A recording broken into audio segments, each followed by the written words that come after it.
지난달 취업자 수가 2,738만 명으로 1년 6개월 만에 최대폭으로 늘었습니다. 일자리 예산이 5, 60대의 단기 일자리 창출에 집중되면서 취업률을 끌어올렸다는 분석입니다. 하지만 지난달 실업자 수는 외환위기 타격을 받았던 지난 1999년 이후 가장 많았습니다. 국방부가 유사시 북한 전력망을 무력화할 수 있는 정전탄과 전자기 펄스탄을 개발해 2020년대 말까지 실전 배치하는 내용의 국방 중기 계획을 발표했습니다. 혐한과 역사 왜곡 방송으로 논란을 일으키고 있는 일본 DHCTV가 뭐가 역사 왜곡인지를 지적해달라며 정당한 비평을 했다는 입장을 내놨습니다. 강원도의 한 아파트 공사 현장 15층 높이에서 승강기가 추락해 3명이 숨지고 3명이 다쳤습니다. 아직 출시도 되지 않은 갤럭시 노트 10을 9만 원에 살 수 있다는 입소문이 퍼지고 있습니다. 일부 온라인 커뮤니티에서는 성지로 표현되는 영업장을 현장 취재했습니다.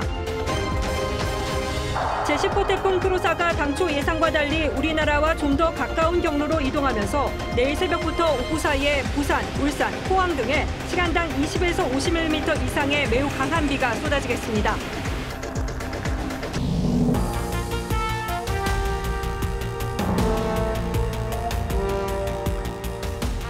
여러분 안녕하십니까? 뉴스9의 신동욱입니다. 지난달 실업률이 19년 만에 최악을 기록한 것으로 나타났습니다. 7월 기준 실업자 수도 1999년 이후 가장 많았습니다. 1999년이면 외환 위기로 우리 사회가 큰 고통을 겪었던 때니까 적어도 고용 문제만큼은 외환 위기 수준이라는 표현을 쓸 수 있을 것 같습니다. 먼저 이상배 기자가 수치로 확인된 일자리 사정을 설명하겠습니다. 버스 기사를 뽑는 채용 박람 회장의 구직자들 발길이 이어집니다. 저는 다른 하고 있었는데 좀 어려우니까 버스 운전 한번 해볼까 하고. 통계청이 발표한 7월 실업률은 3.9%로 지난해 같은 기간보다 0.2%포인트 올랐습니다. 19년 만에 가장 높은 수치입니다. 7월 실업자 수도 109만 7천 명으로 1999년 7월 이후 최대입니다. 실업자와 불안정한 일자리 취업자까지 포괄하는 체감 실업률은 11.9%로 2015년 통계 작성 이후 최고치를 기록했습니다. 특히 청년층의 경우 체감 실업률이 23.8%에 달했습니다.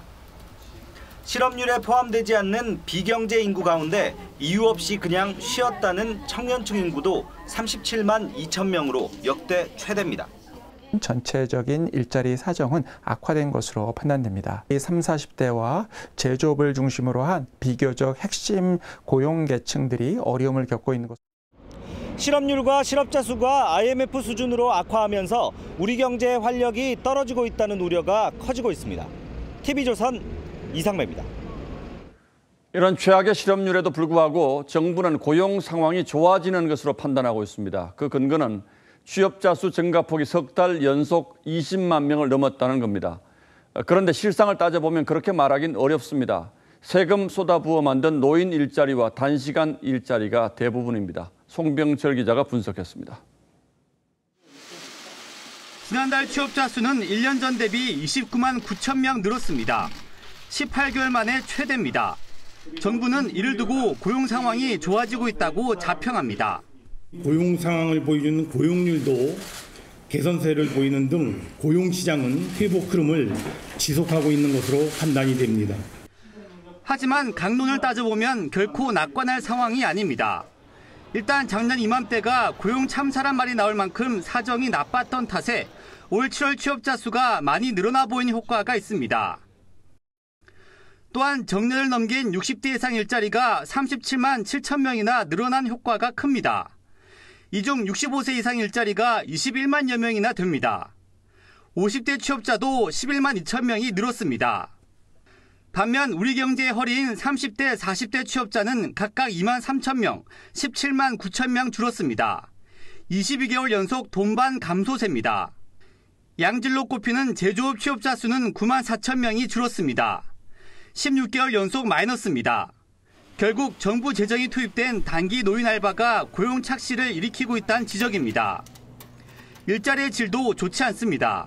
주당 36시간 미만 취업자는 50만 4천 명이나 늘었습니다. 이 가운데 절반 이상은 주당 1시간에서 17시간 초단기 취업자입니다. 돈으로 산 일자리나 마찬가지예요. 그러니까 통계 지표를 좀 보조적으로 개발을 할 필요가 있어요.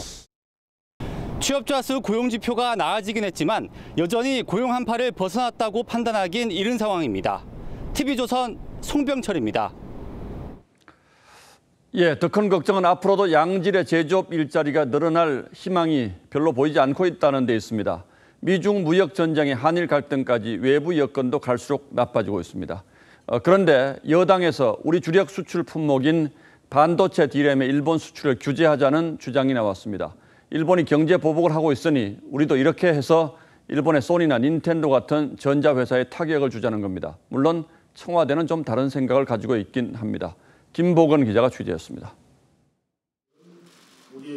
민주당 일본 경제 침략 대책특위 위원장인 최재성 의원이 국산 D램의 일본 수출을 캐치홀 방식으로 규제할 필요가 있다고 주장했습니다. 캐치홀이란 수출 규제 품목이 아니라도 대량 살상무기 개발에 활용될 수 있다고 판단되면 개별 허가를 받도록 하는 수출 규제를 말합니다. 캐치홀 제도 등을 활용하더라도 전략물자 통제 불량 국가인 일본에 대해서는 조치가 취해져야 된다는 판단입니다. 청와대는 어제 우리 정부가 D램을 수출 제한 품목으로 지정하는 안을 검토한다는 보도는 틀린 얘기라고 했는데 이와 정반대의 얘기입니다. 최 의원은 소니나 닌텐도가 D램을 공급받지 못하면 큰 타격을 입는다며 필요할 때 실행에 옮기면 된다고 했습니다. 일본 업체가 대체 수입선을 찾을 수 있다는 주장도 있지만 삼성전자 상무 출신인 양향자 전 국가공무원 인재개발원장은 대체가 불가능하다고 말했습니다. 타사 제품은 소니의 테스트를 통과하지 못해 D램 수출 제한이 큰 타격이 된다는 겁니다. 정부의 제동에도 여당 내 강경론이 계속되는 배경에 대해 일종의 역할 분담이라는 분석도 나옵니다. TV조선 김보건입니다. 문재인 대통령이 어제 우리 경제 기초는 튼튼하다, 재정도 건전하다고 했는데 유승민 바른미래당 의원이 대통령의 이 말은 가짜 뉴스라고 정면으로 반박했습니다.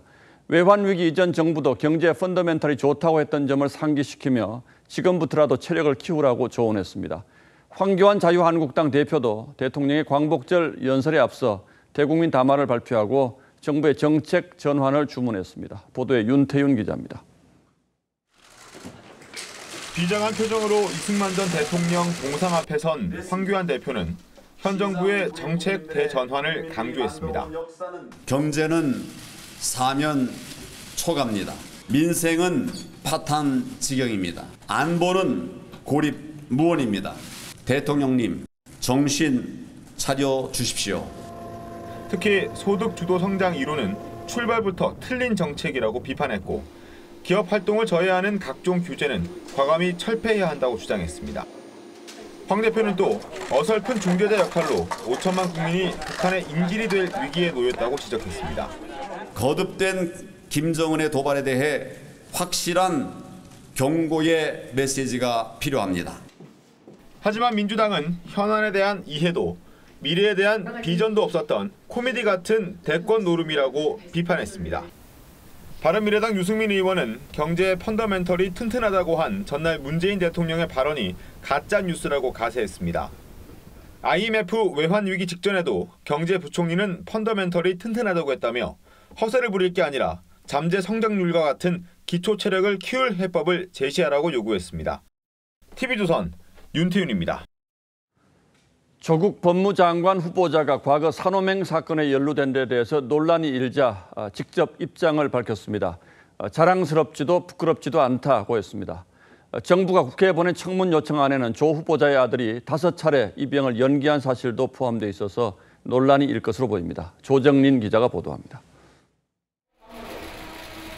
조국 법무장관 후보자는 스스로 부족했다는 표현을 썼지만 20대 청년 조국, 부족하고 미흡했습니다. 사회주의로의 사회 변혁을 목표로 했던 반국가단체인 산호맹 연루 논란에 대한 강경한 입장을 드러냈습니다. 자랑스러워하지도 않고 부끄러워하지도 않습니다. 조 후보자는 1993년 울산대 법대 전임 강사 시절 산호맹 산하 남한사회주의 과학원에 가입해 노동자 계급의 투쟁을 촉구하는 잡지를 제작 판매해 국가보안법 위반으로 6개월간 구속수감됐었습니다. 당시 대법원이 조 후보자에게 확정한 형량은 징역 1년에 집행유예 2년이었습니다. 조 후보자는 교수 홈페이지 양력 소개란에 80년대에 진작 당했어야 할 일을 늦깎이로 치른다는 마음이라고 썼습니다.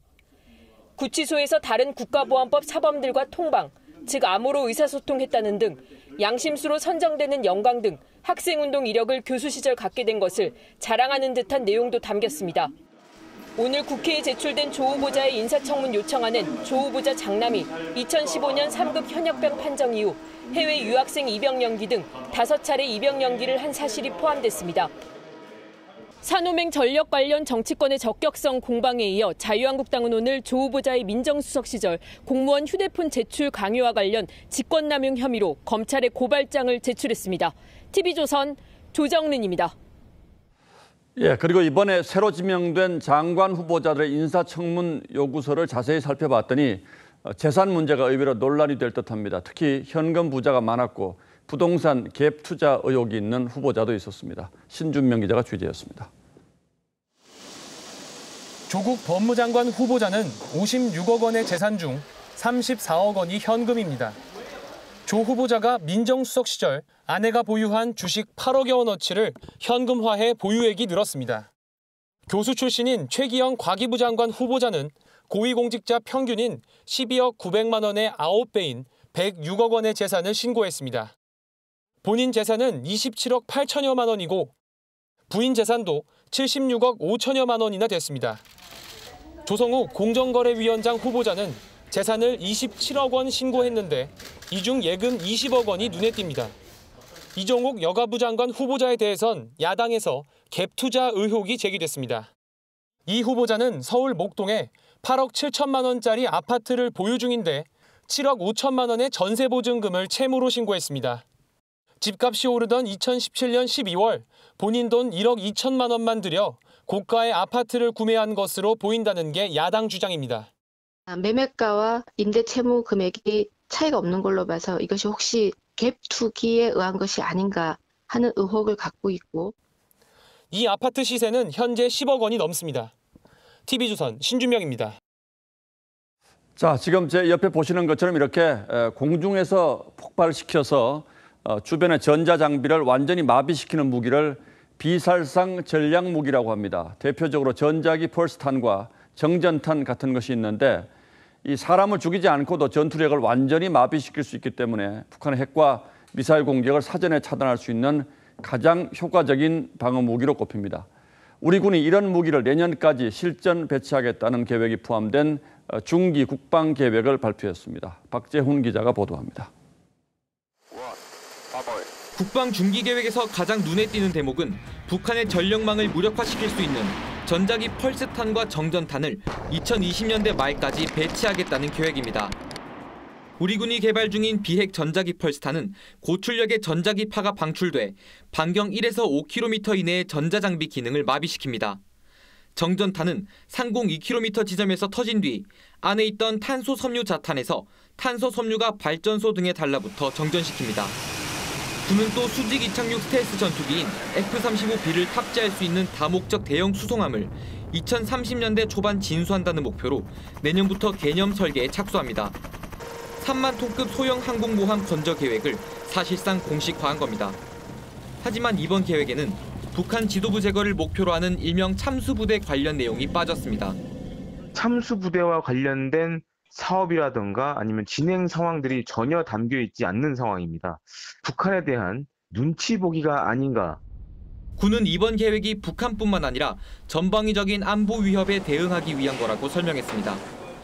TV조선 박재훈입니다. 그런데 북한도 최근 우리 미사일 방어 체계를 무력화시킬 수 있는 신무기를 계속 선보이고 있습니다. 이에 대한 대비책은 있는지 지금부터 따져보겠습니다. 자, 강동원 기자, 북한이 최근 신형 미사일 실험을 하면서 우리를 겨냥한 것이라고 분명히 밝히고 있지 않습니까? 여기에 대한 대책은 있습니까? 우리 군은요, 내년부터 5년 동안 핵과 대량 살상 무기 대응에 34조 1,000억 원을 쓴다는 겁니다. 자, 그런데 여기에는요, 감시 정찰 능력 개선과 유도탄 전력 확충하는 비용도 포함되어 있습니다. 순수하게 미사일 방어 체계에 얼마를 들이겠다 이런 계획은 아직 발표하지 않았습니다. 자, 그렇다면 최근 북한이 선보이고 있는 이 단거리 탄도미사일은 어떻게 막겠다는 거죠? 일단 우리 군은 이 단거리 탄도미사일 요격에는 자신감을 보이고 있는 것 같습니다. 이 양적으로도 질적으로도 이미 충분하다는 입장인데요. 자, 그런데 사실 군이 보강하겠다고 하는 것들을 보면 고개가 좀 약간 갸웃거려집니다. 예, 왜 고개가 갸웃거려집니까? 네, 우리 군의 계획을 좀 보면요. 이 기존의 패트리어트 3와 이 철매 2를 더 들여오고 LSAM이라는 지대공 미사일을 개발해서 배치하겠다는 겁니다. 예. 자, 이 그림을 좀 보시면요. 자, 우리 군이 보유하고 있는 패트리어트 3의 유효 사정 고도는 20km입니다. 예. 이 철매 2는 이 30km 정도가 되고요. 새로 개발한다는 LSAM은 50에서 60km입니다. 자, 그런데 이 북한이 계속해서 발사한 단거리 탄도 미사일의 고도를 보면 이 30에서 50km 사이에서 왔다 갔다 하는 걸 알 수가 있었죠. 취약 고도를 노렸다고 볼 수 있는 겁니다. 자, 거기다가 저 미사일들은 일반적인 이 탄도 궤적을 그리는 미사일을 요격하기 위한 시스템이기 때문에 이 마지막에 한 번 더 풀업 기동을 하는 이 신형 북한 탄도 미사일은 요격하기가 어렵다는 겁니다. 자, 그럼 이렇게 요격 범위를 늘리고 또 미사일 대수를 늘리는 것, 이런 것들은 아무 소용이 없다는 겁니까? 자, 물론 그렇게 이야기하기는 조금 힘듭니다. 왜냐하면 미사일 요격은 확률 싸움이기 때문이죠. 자, 한 발이 날아올 때 여러 발을 쏘면 요격할 확률은 높아지는 겁니다. 자, 다만 문제는 이번에 발표한 국방 중기 계획이 지난 1월에 발표했던 것과 크게 차이가 없다는 점입니다. 자, 북한이 최근 들어서 연일 신형 단거리 탄도 미사일과 이 대구경 조정 방사포 등 이 신형 무기 3종을 공개하면서 한국의 미사일 방어 체계를 무력화하려고 하고 있는데도 이 획기적이고 선제적인 계획이 보이지 않는다는 지적입니다. 들어보시죠. 위성 발사한다, 군사위성을 갖겠다 하는 여러 가지 차원의 보완책이 있는데 우리 미사일 방어와 관련해서 보다 시급성이 느껴지지 않아요. 예, 워낙 전문적인 분야에서 단정적으로 판단하기는 어렵습니다만 네. 국민들이 안보 불안을 느끼지 않도록 해주셨으면 좋겠습니다. 네. 예, 강동훈 기자 잘 들었습니다.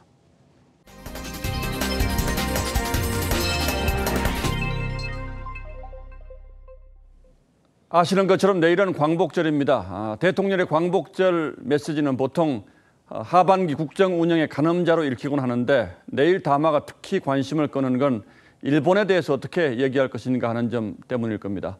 확전으로 가느냐, 타협으로 가느냐, 지금으로선 일본에 의존하지 않는 자력 경제를 강조하면서 북한과의 협력 필요성을 다시 한번 언급할 것으로 보인다고 합니다. 청와대를 취재하는 최지원 기자가 보도합니다.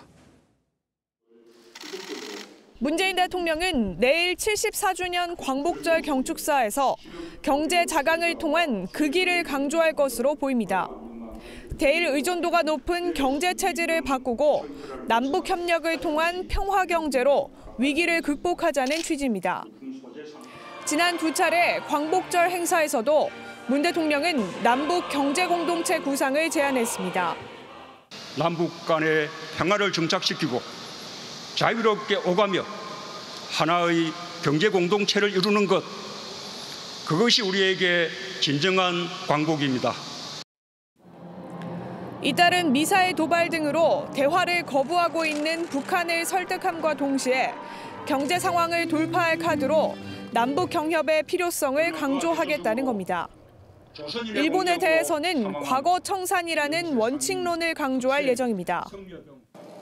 변형된 색깔론이 기승을 부리고 있습니다. 우리가 하루빨리 청산해야 할 대표적인 친일 잔재입니다. 문 대통령은 일본군 위안부 문제에 대해 국제사회와 공유하고 확산해 나가겠다고 SNS에 썼습니다. 다만 미래지향적인 관계가 상호 이익이라는 점을 강조하며 한일 관계의 전환점을 모색할 것으로 보입니다. 아베 일본 총리도 어제 민간의 일은 민간끼리 해야 한다며 경제 교류의 여지는 열어두었습니다. TV조선 최지원입니다. 예, 내일은 광복절, 그리고 오늘은 일본군 성노예 피해 사실을 처음 증언한 고 김학순 할머니를 기리는 일본군 위안부 기림의 날입니다. 매주 수요일 서울 일본 대사관 앞에서 열리는 수요 집회는 1,400회째를 맞아서 역대 최대 규모로 열렸습니다. 황선영 기자가 다녀왔습니다. 일본군 성노예 책임자들을 처벌!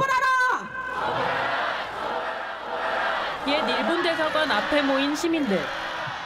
머리엔 노란 나비를 달고 우리가 증인이다. 끝까지 함께 싸우자고 쓴 피켓을 들었습니다.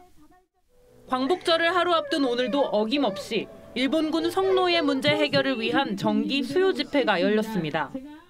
오늘 1,400개 차인 수요 집회는 세계 일본군 위안부 기림일을 동시에 맞아 10개 국가 34개 도시에서 열렸습니다. 주최 측 추산 2만 명이 참가해 역대 가장 많은 인원이 모였습니다. 진심 어린 사과와 법적 배상을 했으면 좋겠고요. 다른 역사를 교육했으면 좋겠습니다. 대만, 콩고, 미국 등 세계 각지에서도 동참 메시지를 보내왔습니다.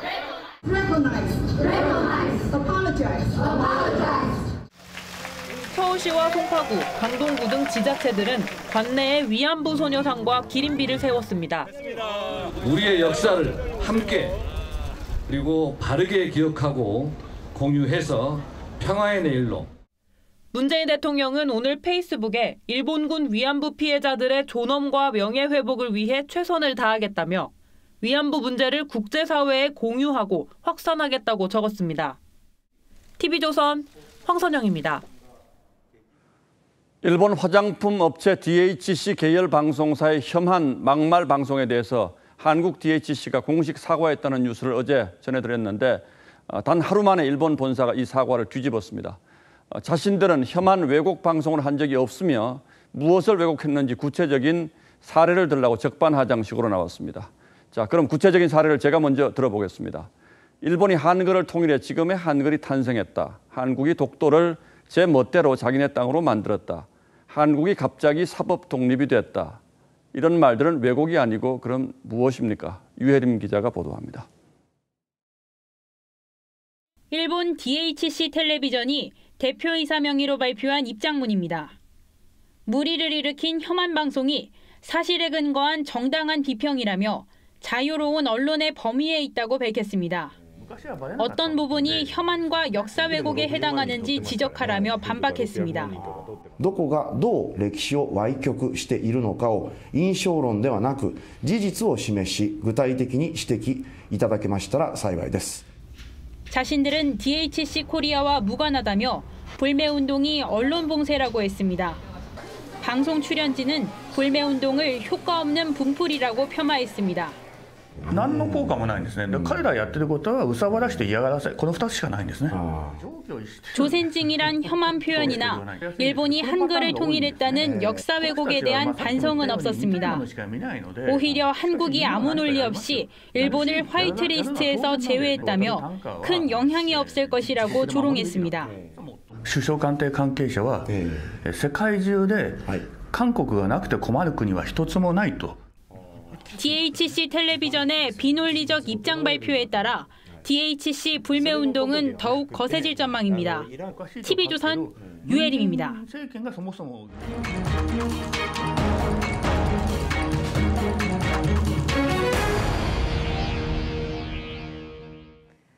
오늘 속초의 한 아파트 공사 현장에서 공사용 승강기가 추락해 3명이 숨지고 3명이 다쳤습니다. 사상자 중에는 친형제도 있었습니다. 이승훈 기자입니다. 철제 구조물이 엿가락처럼 휘었습니다. 외벽 승강기 지지대도 통째로 뜯겨나갔습니다.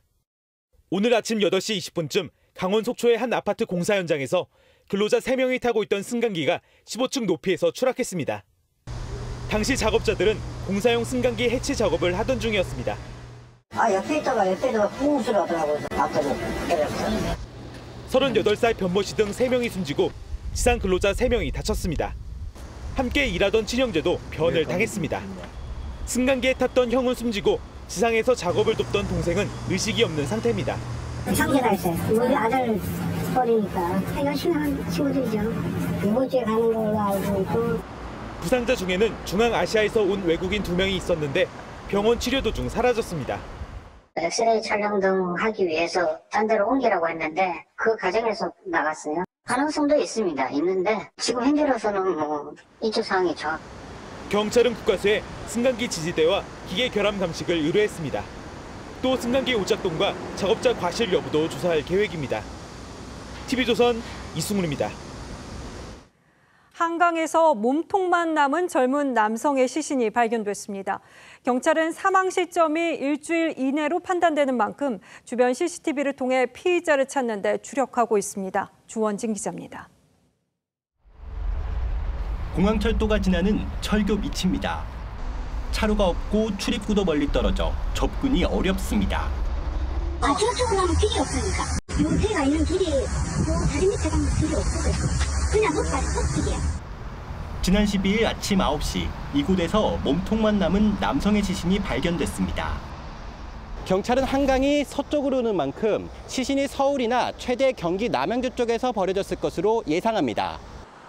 국가수는 1차 부검을 했지만 사망 원인이나 신원을 밝히지 못했습니다.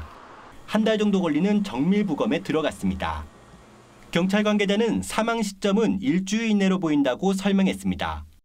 또 20, 30대 남성으로 추정된다고 설명했습니다. 자기 상태나 신체 상태 봤을 때 국가에서 약간 젊은 사람으로 추정하지 정확하게 20, 30대라고는 확률이 많다 얘기해. 민감용 경찰청장도 오늘 기자들과 만나 상당한 흉악범죄로 여기고 전담팀을 구성했다고 설명했습니다. 경찰은 주변 CCTV를 수거해 시신을 유기한 피의자를 찾고 있습니다. TV조선 주원진입니다. 경찰관이 평범한 시민을 사기 혐의 피의자로 오인해서 테이저건으로 제압하는 어이없는 일이 발생했습니다.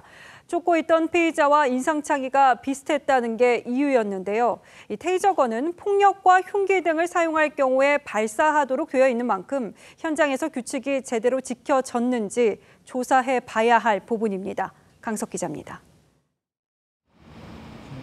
인천 서구의 한 골목길입니다.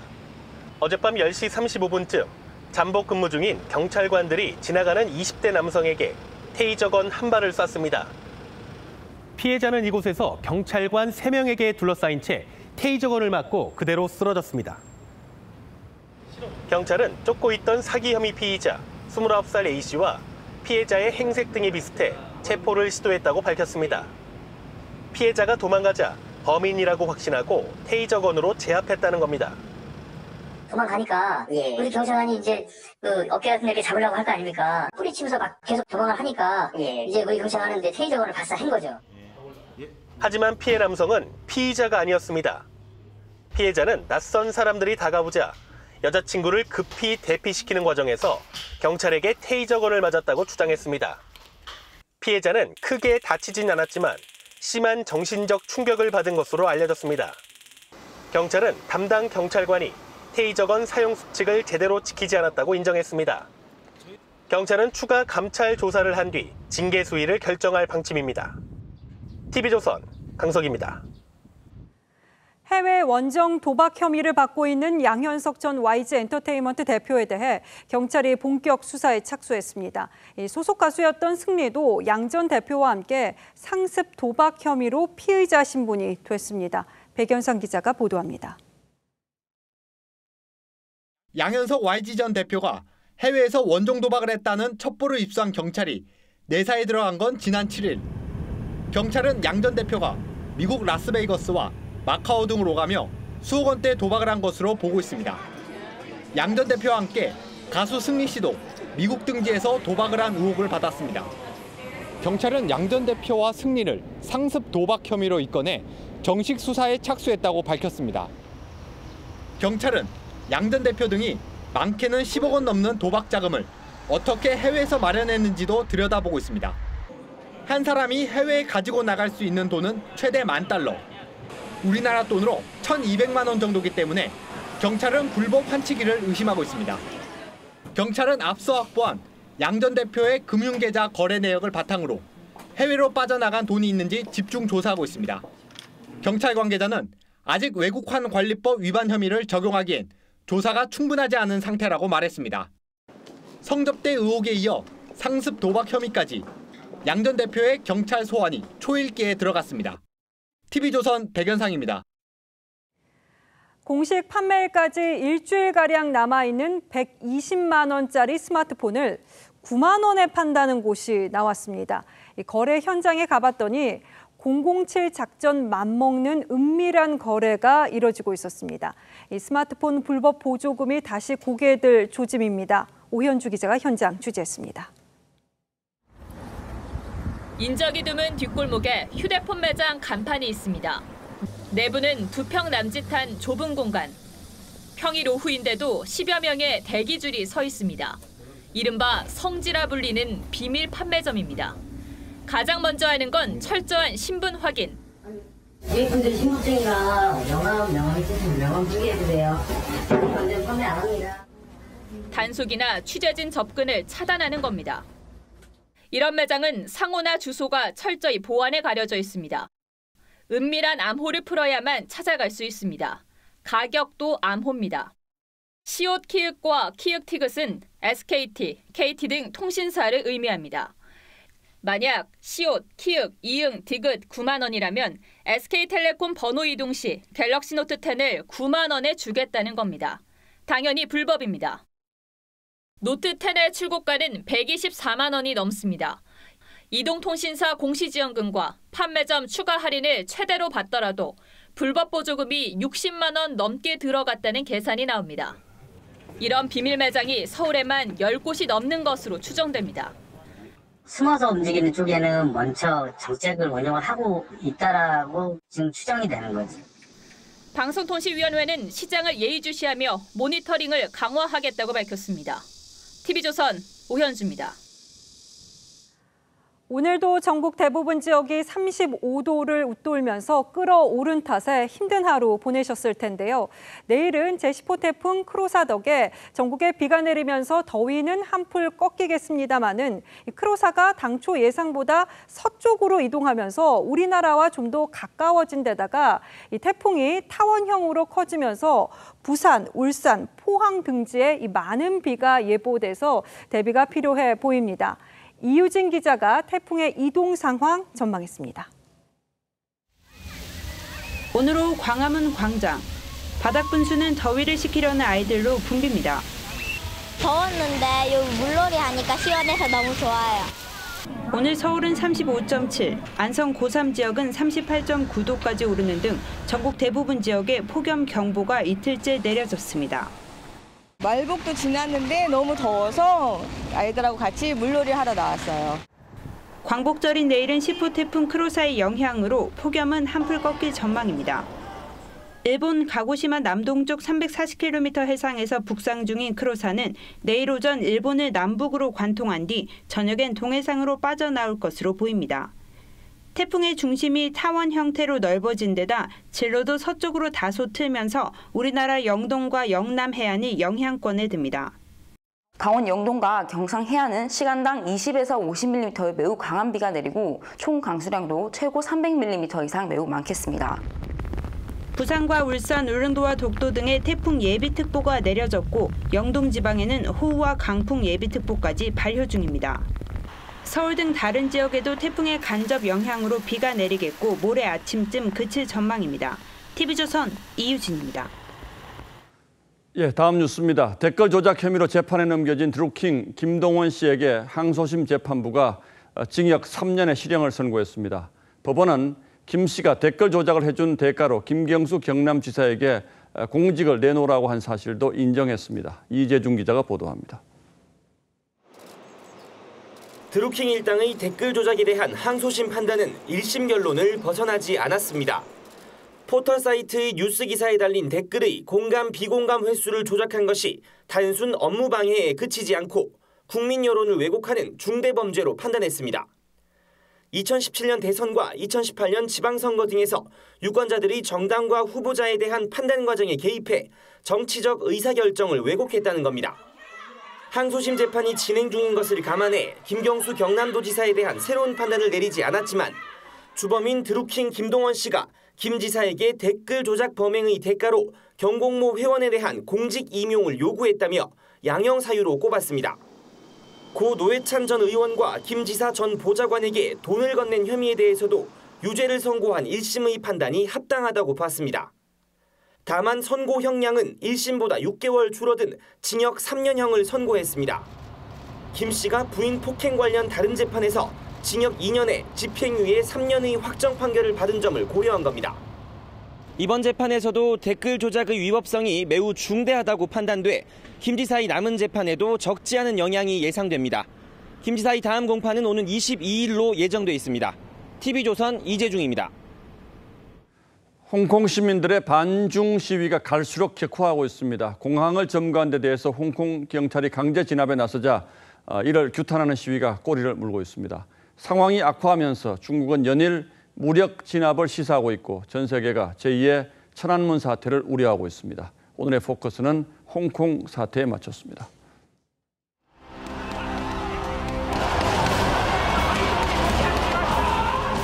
총성을 방불케 하는 소리가 공항에 울려 퍼지고 시위대가 경찰을 피해 달아납니다.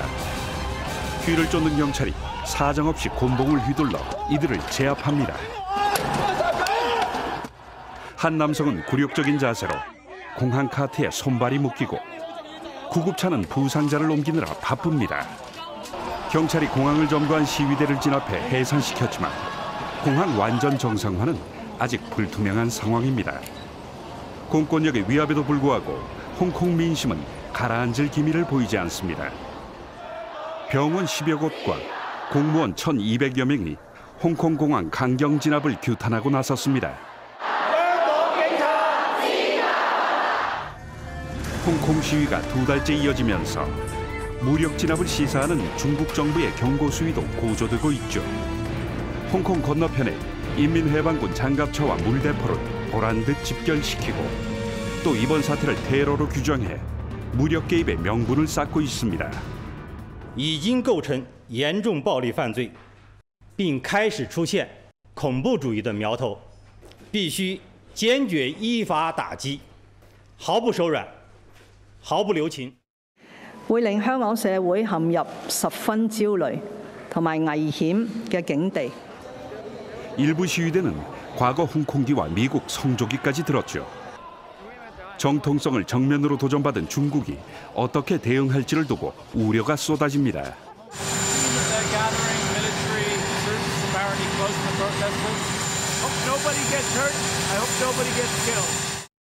Yes, we're very concerned because the violence appears to be increasing.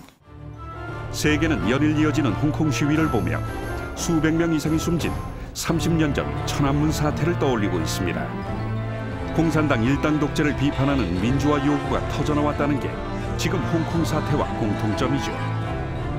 중국은 지금도 천안문 관련 단어를 금기어로 규제하고 있습니다. 30년 전과 달리 국제사회의 큰 어른을 자처하는 중국이 다시 유혈 사태를 빚을 가능성은 적다는 의견도 있습니다. 하지만 이에 대해 중국의 본심을 봐야 한다는 반론도 제기됩니다. 중국 공산당 입장에서는 정치적 통일성, 국토의 완전성이 그것보다 상위의 개념입니다. 모종의 조치를 취하지 않을까 이런 생각. 경제 발전에도 불구하고 민주주의는 한참 뒤처져 있는 중국의 시진핑 주석이 어떤 식으로 홍콩 사태를 해결할지 세계가 지켜보고 있습니다. 뉴스나인 포커스였습니다. 흰색 바탕에 검정 글씨로 쓰인 광화문 현판이 검은 바탕에 금색 글씨로 교체됩니다. 2010년 광복절 광화문 복원에 맞춰서 내놓은 현판이 균열이 일고 원형과 다르다는 지적이 잇따르자 미국 박물관 등 해외에 소장된 자료 찾기에 나섰고 이를 바탕으로 글자색이 다른 8가지 현판을 실제 광화문에 내걸어서 관찰했습니다. 이 날씨 변화 속에서 뒤틀림 등이 없는지 확인을 해본 거죠. 결국 9년 논란의 종지부를 찍고 조선 고종 때인 1865년 중건 당시의 모습으로 복원됩니다. 그 과정을 이루라 기자가 짚어봤습니다. 지난 2010년 복원된 경복궁 광화문 현판입니다. 흰 바탕에 검은 글씨인데 새로 걸릴 현판은 검은색 바탕에 금색 글자가 됩니다. 9년간의 고증 끝에 문화재위원회에서 결론을 낸 겁니다. 2년 전 미국 한 박물관에서 발견된 1893년 사진에서도 검은색 바탕인 게 뚜렷하고 무엇보다 지난해 말 발견된 문건이 결정적 증거가 됐습니다. 한석조 미술사가 일본 와세다 대학에서 찾아낸 19세기 말 경복궁 중건 기록인 경복궁 영건 일기를 분석한 결과 광화문 현판이 검은 바탕에 금색 글자임을 뜻하는 묵질 금자로 표기한 기록을 확인한 겁니다. 이거는 지금 문서상으로 해서 이제 심판이 그렇게 돼 있다는 게 확인이 됐기 때문에요. 더 이상 이제 바뀔 수 있는 변수의 여지는 없습니다.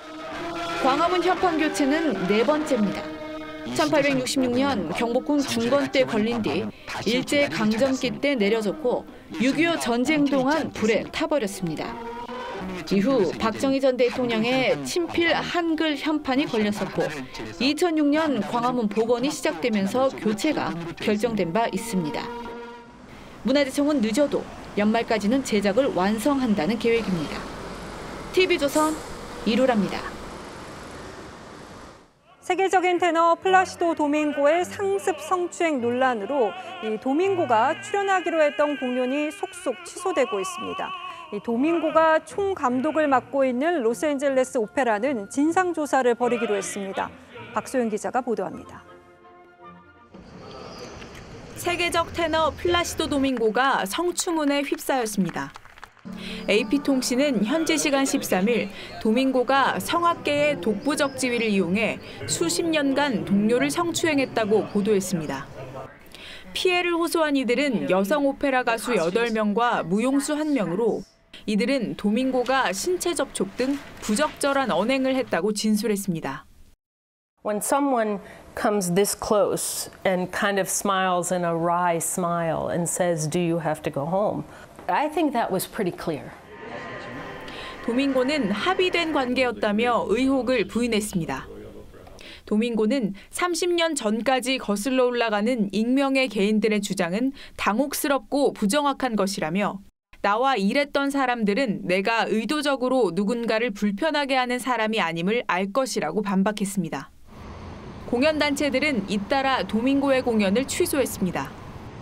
샌프란시스코 오페라와 필라델피아 오케스트라는 각각 9월과 10월로 예정된 콘서트를 취소했습니다.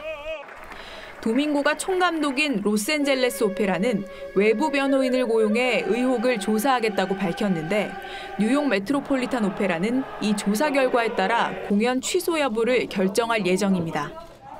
TV조선 박소영입니다.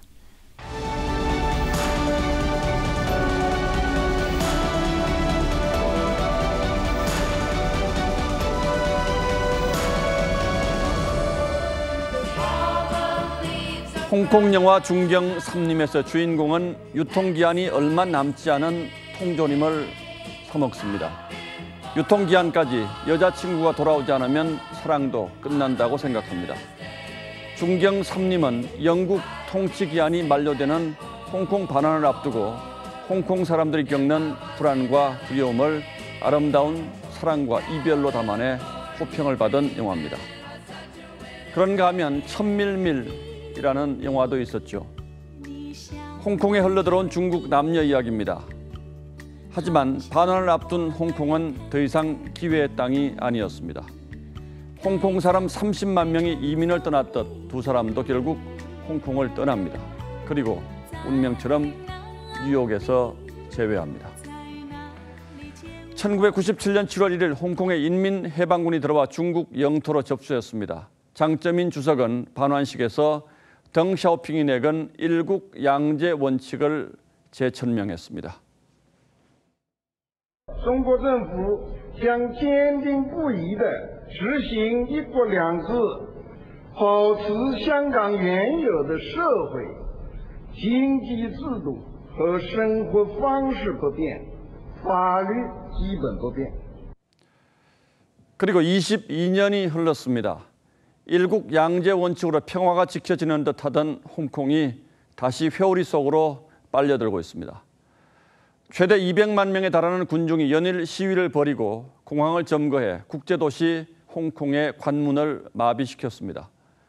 고무탄을 발사하는 강경 진압의 항의에 핏빛 안대를 한 시위대의 모습이 처절하기까지 합니다.